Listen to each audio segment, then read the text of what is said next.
السلام عليكم ورحمة الله وبركاته، أحبابي وأصحابي في كل مكان، يا رب تكونوا بخير. معكم أحمد الشاذلي من قناة المداح، وقصة جديدة حقيقة إن شاء الله تعجبكم. يلا بينا نبتدي قصتنا وما نطولش عليكم. وقبل ما نروح لقصتنا أحب أفكركم باللايك والشير وتفعيل زر الجرس عشان يوصلكم كل جديد، وارجع أقول لكم زي كل مرة محتاج دعمكم. يلا بينا نبتدي قصتنا. بنت راحت هي وأبوها وخطيبها عشان يختاروا شقة أو عش الزوجية، لكن لضيق الحال راحوا أماكن كتير وما لقوش حاجة مناسبة. فقرر السمسار هنا اللي بيساعدهم إنه يساعدهم بطريقة تانية، فقال لهم في شقة صاحبها عايز أي مبلغ وهيقبل بيه. وطبعا كلمة أي مبلغ يعني الشقة أكيد فيها علة. البنت وأبوها وخطيبها استعجبوا من المبلغ البسيط للشقة الغير مبرر، فقرروا إنهم يروحوا يشوفوها عشان يلاقوها شقة كويسة، لكن فيها حاجة غريبة ومقبضة.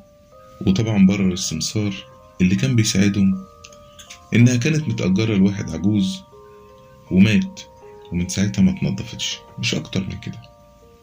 طبعا البنت وخطيبها وباباها كانوا بيحاولوا يقنعوا نفسهم بكده وأخدوا الشقة. ومع أول ليلة في الجواز بدأت اللعنة، فكانوا حاسين إن في أطفال بتجري في الصالة وهم نايمين وكأنهم بيتسابقوا، وفجأة بيحسوا بحرارة غير مبررة في الشتاء وتسارع في نبضات القلب. وفضلت الحاجات دي تزيد مع الوقت لحد ما صحيت في يوم من النوم عشان تتزين في المراية قبل ما تصحي جوزها، عشان تلاقي كائن مرعب واقف وراها عشان بعد كده يغمى عليها. فيقوم جوزها من النوم فيلاقيها على الوضع ده ويحاول يفوقها، وبالفعل فائد عشان تحكي له اللي حصل. فيبرر لها اللي حصل إنها كانت نايمة وبتحلم وإنها لسه صاحية من النوم، لكن كان عارف في قرارة نفسه إن الموضوع ما كانش كده، لأنه شاف نفس الكائن ده من كام يوم لما دخل الشقة بعد ما رجع من الشغل. فقرر الزوج إنه ياخد مراته لبيت أبوها لحد ما يشوفوا حل. فلقى شيخ كان قاله عليه واحد صاحبه، فيقرر ياخده للشقة فيعرف إيه اللي في الشقة، وكمان سأل الجيران عشان يتأكد. فكانت الشقة دي لساحر، وفي يوم الغاز اتسرب في الشقة كلها ومات الساحر مخنوق. فنصحوا الشيخ بإنه يقرأ القرآن كتير، وكمان يخفي المرايات الموجودة، ده غير نوع معين من البخور يستخدمه كل يوم. لكن مع الوقت زاد الأمر سوء، فرجع الزوج يشتكي للشيخ تاني، فعرف إنهم مش عايزين يخرجوا. فراح الشيخ أكتر من مرة من غير جدوى، لدرجة إن الزوجة بقت تخاف من أقل شيء، وفي بعض الأوقات تتفزع من غير سبب. فقام الشيخ وطلب منهم إنهم يروحوا شقة في عمارة جديدة لحد ما يشوفوا الشقة دي حل. لكن الصدمة إن الشقة بتزيد سوء، وطبعا بتزيد الخيالات والأصوات المرعبة، وكأن اللي فيها بيقول إنه استوطن المكان ومش عايز أي إنسي معاه.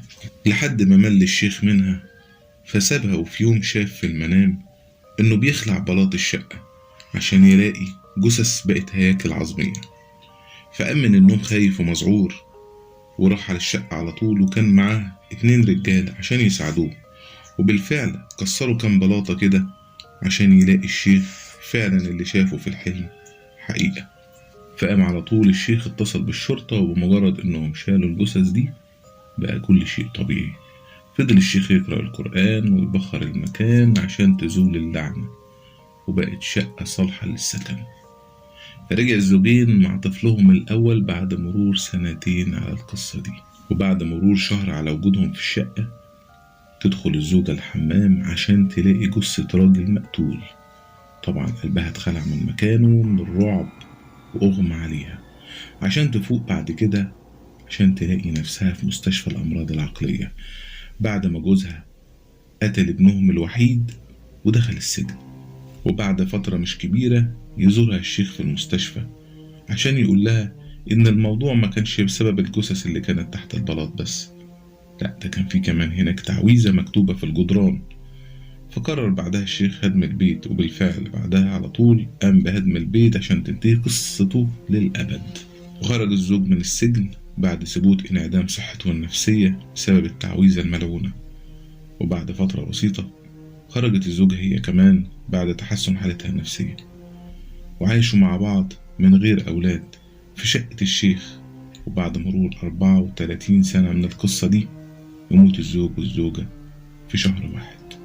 وبهنا أحبابي وأصحابي في كل مكان نكون وصلنا لنهاية قصتنا النهاردة، الشقة الملعونة. ودي نهاية أي حد يقع تحت إيد سمسار ما عندوش ضمير، دي تكون نهايته. يا رب تكون قصتنا النهاردة عجبتكم، ويكون أدائي النهاردة عجبكم. وأفكركم زي كل مرة بالدعم، لايك وشير، تفعيل زر الجرس، ما تنسونيش. أشوفكم على ألف خير في قصة جديدة. سلام.